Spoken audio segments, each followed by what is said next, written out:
నమస్తే బోసుకుమరి కందుకూరులో ఒక ఘటన జరిగింది. ఇప్పటికి బాగా వైరల్ అవుతున్నటువంటి పరిస్థితులు అయితే ఉన్నాయి. అంటే రెండు సామాజిక వర్గాలకు సంబంధించి అయితే మాత్రం దీన్ని బయటకు తీసుకొచ్చడం ప్రయత్నం చేస్తున్నారు. వాస్తవంగా అయితే ఈ సామాజిక వర్గాలు తీసి పక్కన పెడితే, ఈ కంపు తీసి పక్కన పెడితే, ఇద్దరు వ్యక్తులు ఉన్నారు. ఒక వ్యక్తి ఇంకో వ్యక్తికి సంబంధించినటువంటి భార్యతో మిస్బిహేవ్ చేశాడు ఫోన్ ద్వారా.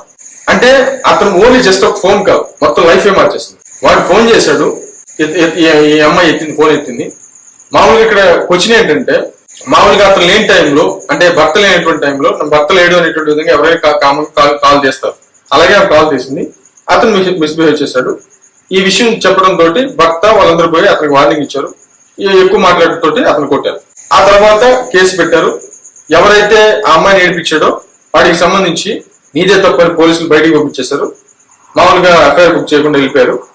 ఆ తర్వాత కక్ష పెట్టుకొని ఒక ముగ్గురు అన్నదమ్ములు బండి మీద వెళ్తున్నటువంటి టైంలో వాళ్ళకి డాష్ ఇచ్చేసి, వాళ్ళని అరాచకంగా అంటే ఇంకా చంపేద్దామని తొక్కిచ్చేసి, విపరీతంగా తొక్కిచ్చేసి చేశారు. ఒకరు చనిపోయారు, ఇద్దరు పరిస్థితి విషమం, అంటే విషమని కాదు, వాళ్ళు ఇంకా జవచవాలుగా అయిపోయారు. ఒకరికైతే అసలు కింద కాళ్ళు పని చేయట్లేదు, ఒకరి పరిస్థితి ఎలా ఉందంటే ఇంకా విషమంగా ఉన్నటువంటి పరిస్థితి. ఇది సంఘటన. ఇది కందుకూరు పక్కన ఉన్నటువంటి గ్రామాల్లో జరిగింది. ఇది మామూలుగా అయితే దీని మీద ఆల్రెడీ పోలీస్ స్టేషన్కి వెళ్ళింది, అక్కడ చేశాడు. మామూలుగా అక్కడ అతని మీద అప్పుడే యాక్షన్ తీసుకోవాలి. ఎవరైతే భార్యకి చేసి మిస్బిహేవ్ చేసిన అతని మీద కేసు పెట్టి ఎఫ్ఐఆర్ బుక్ చేసి అతన్ని జైల్లోకి తోసేటువంటి ప్రయత్నం చేయాలి. కానీ అది తోయకుండా ఆయన వదిలేయడం వల్ల ఈ సంఘటన జరిగిందని మాత్రం క్లియర్గా అర్థమవుతుంది. అంటే ఇక్కడ అధికారులు సరిగ్గా పనిచేయలేదు అనేటువంటి వాదన బలంగా ఉంది. చేసి ఉంటే అతనికి ఆ భయం ఉండేది. అంటే ఇతని ధైర్యంగా చేసి మనుషులు కూడా లేపించేటువంటి విధంగా ముందుకు వెళ్ళాడంటే ఇతనికి రాజకీయ సపోర్ట్ బలంగా ఉందని ఎవరైనా నమ్ముతారు. అంటే ఇతను ఎట్టి పరిస్థితుల్లో నేను బయటికి రాగలను అనేటువంటి ధైర్యం ఆయన ఉండబట్టి ఇది చేశాడు అనేది మాత్రం. లేకపోతే ఏదైనా మామూలుగా అటాక్ చేయొచ్చు, నార్మల్ గా ఏదైనా కొట్టించడం అట్లా ఏదైనా చేయొచ్చు, గొడవగా వెళ్ళిపోతుంది. కానీ చంపేసేటువంటి విధంగా వెళ్ళేది అంటే ఖచ్చితంగా ఇతనికి రాజకీయ ఇన్ఫ్లుయెన్స్ ఉందనేటువంటి విషయాన్ని, ఆ పాయింట్ బయటికి తీసుకొచ్చి మొత్తానికి ఆయన్ని రాజకీయాలకు ముడిపెట్టేసి అటు కూటమికి దెబ్బ కొట్టేటువంటి విధంగా జరుగుతున్నటువంటి పక్క ప్లాన్ ఇది. దీనికి పవన్ కళ్యాణ్ గారు పవన్ కళ్యాణ్ గారు ఎందుకు స్పందించాలి? దేనికి స్పందిస్తారు పవన్ కళ్యాణ్ గారు? మామూలుగా ఇప్పుడు కాపు సామాజిక వర్గం ఉంది, కమ్మ సామాజిక వర్గానికి సంబంధించింది అంటారు.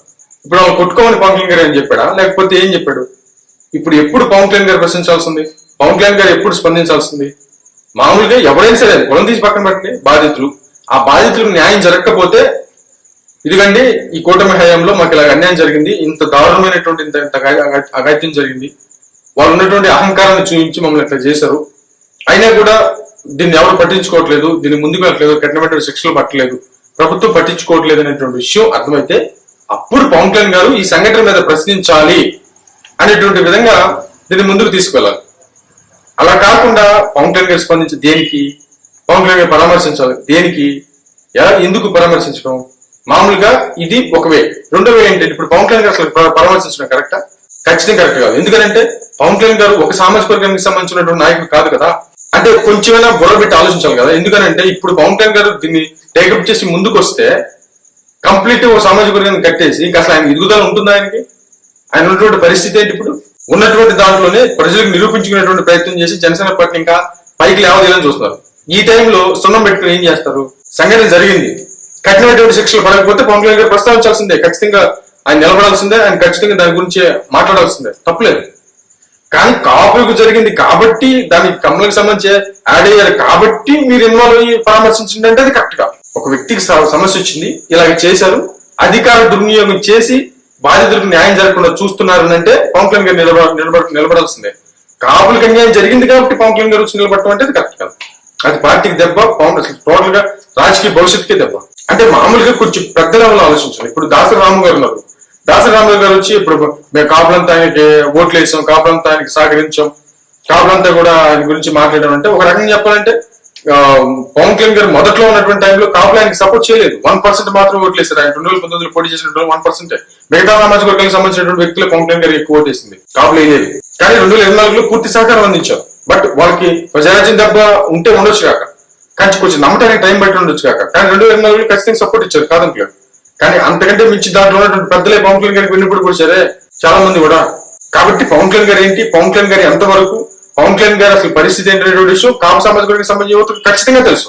వాళ్ళు ఎవరిని మభ్యపెట్టలేరు, వాళ్ళు ఎవరిని కన్విన్స్ చేయలేరు.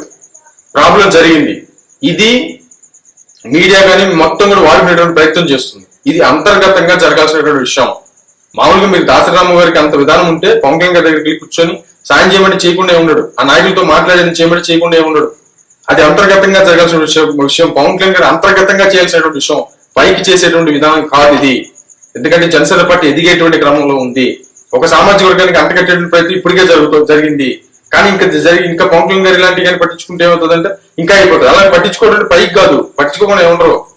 నేను అంటే ఫైనల్ గా దీంట్లో ఏంటంటే బాధితులు ఎవరైతే ఉన్నారో వాళ్ళకి అన్యాయం జరిగి కూటమి ప్రభుత్వంలో దోషులకు శిక్ష పట్టలేదు, అధికార దుర్వినియోగం చేసి వాళ్ళని కాపాడుతున్నారు అని అంటే పవన్ కళ్యాణ్ గారు ఖచ్చితంగా వచ్చి ఉంచవలసిందే, దాని మీద ఉద్యమం చేయాల్సిందే. దీంట్లోకి వేరే సెక్షనే లేదు. కానీ కాపులకి అన్యాయం జరిగింది కాబట్టి పవన్ కళ్యాణ్ గారు వచ్చి పరామర్శించాలంటే మాత్రం ఖచ్చితంగా రాంగ్ ఇది. ఆయన రాజకీయ నాయకుడు అనుకుంటున్నారా లేకపోతే ఒక ఒక సామాజిక వర్గానికి కులకర్త అనుకుంటున్నారా? ఇప్పుడు ఏరే మొదలగడ పద్మనాభం గారు లేకపోతే ఇంకొక వేరే హరిరామ జోగి గారు వీళ్ళందరూ ఏరి అసలు పెద్దలు ఏమైపోయారు, కాపు సంఘాలు ఏమైపోయినాయి? సరే అది మీరు చూసుకోండి, మీరు చూసుకోండి. పవన్ కళ్యాణ్ గారు ఇన్వాల్వ్ చేయడం దేనికి? అసలు ఏం సంబంధం పవన్ కళ్యాణ్ గారికి? పవన్ కళ్యాణ్ గారికి సంబంధించి రాజకీయమే, కుల విధానం పెద్దలు చూసుకోవాల్సిందే. అది ఏదైనా ప్రాబ్లం జరిగితే వాళ్ళకి దోషులకి శిక్ష పట్టలేదు, ఉండేటువంటి టీడీపీకి సంబంధించినటువంటి నాయకులు వాళ్ళకి సపోర్ట్ చేస్తున్నారు, వాళ్ళకి శిక్ష పట్టలేదు అని అంటే కులాల పక్కకి తీసి దోషుల తరపున పోరాడండి. అప్పుడు పవన్ కళ్యాణ్ గారు స్పందించకపోతే అది అన్యాయం అవుతుంది. ఖచ్చితంగా స్పందించాలి అప్పుడు పవన్ కళ్యాణ్ గారు.